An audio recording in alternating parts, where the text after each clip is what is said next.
economy.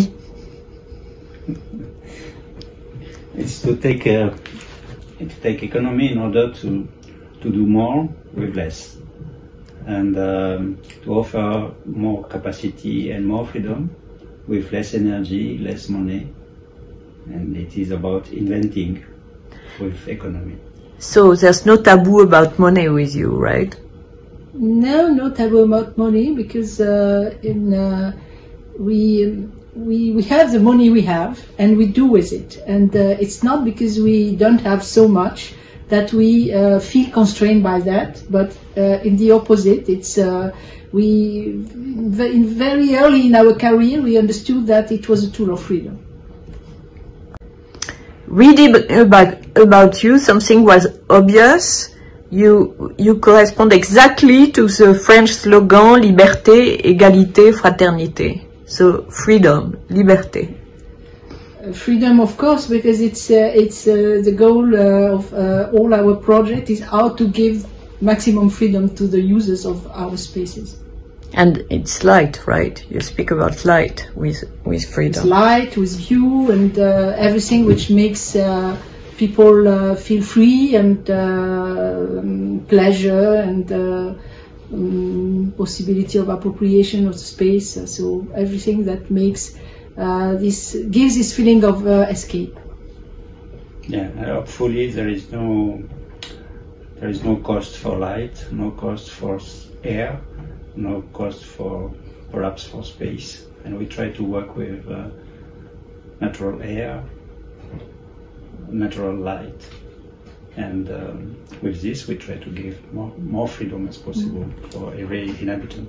And we trust in the capacity of people to be creative, to use this all these pleasures and qualities. Equality, égalité, is the maximum for each one, for everyone. So how do we do? Yeah, it is to try to do the max for all, and I think it's a new approach for architecture, because perhaps before it was architecture, it was much more for only rich people or for some particular institutions. I think today the question of inhabiting, it means that for each family in every situation we have to try to give the best capacity, the best situations. But we live in a capitalist country, or in a capitalist system, right?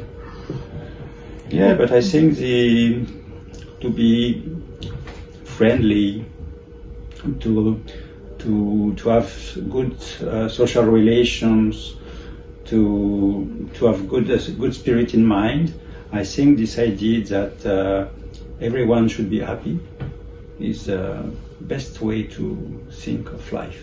So this is fraternité. Yeah, and we feel free to think. Memories. You are very fond of history of architecture. Yeah, we are fond of history, and much more histories. So it means what every place can say about the past life interests us. And we think that it's always more interesting to accumulate, to aggregate the histories, instead of always restarting from the new, from nothing.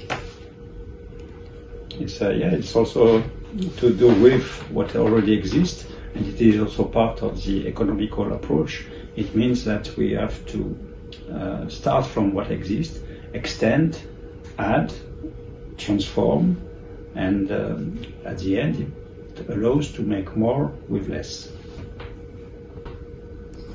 Nature.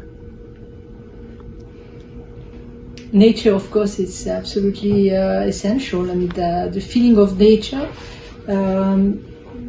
even in cities, it's extremely important, and we can give it, of course, by the natural elements, the sky, the clouds, the wind, all of this, the fresh air, but also to give always to everyone the possibility to introduce nature in its own space. And by giving more space for winter gardens, for terraces, for balconies, it allows everyone also to cultivate this nature around us, and it's a reminder of the natural nature, but we all need that. So it means that in the density of the city, we should try to allow to have houses in garden at every level. Starchitect. What do you think of this concept? Well, why not? Nothing. You don't care? You seem very low profile. No, it's not an issue. It's not, it's not a subject.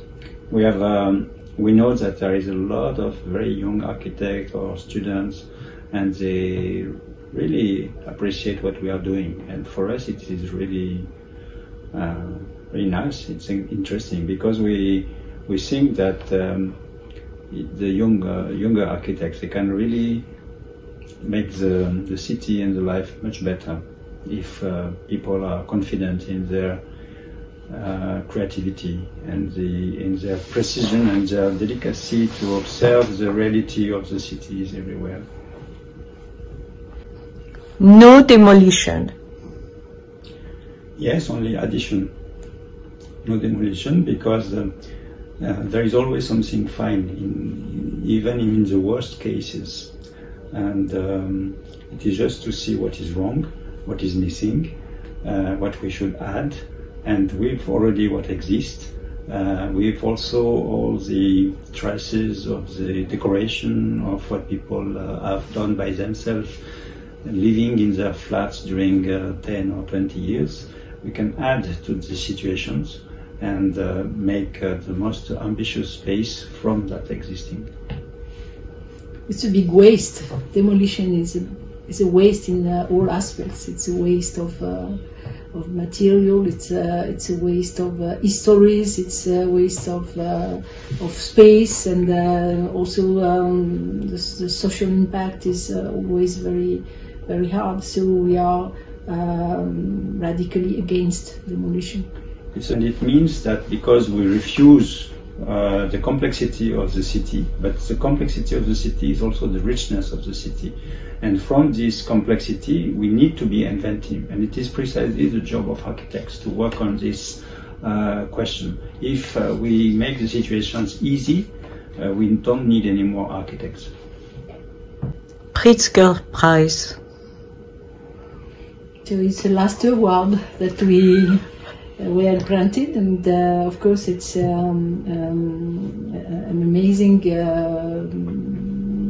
happiness and amazing honor that we were surprised to know that, but now we are very happy because it's a really international recognition, and just to see the number of messages that we received after the announcement from everywhere in the world, from young people, from architects, from anonymous who just read the newspapers and just say I like what you are doing.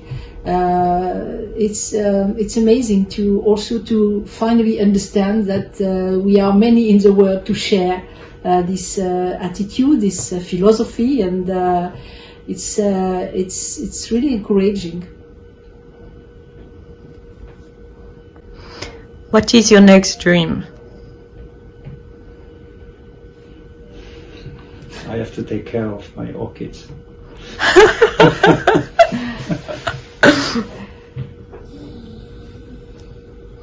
Right now, it's taking holidays.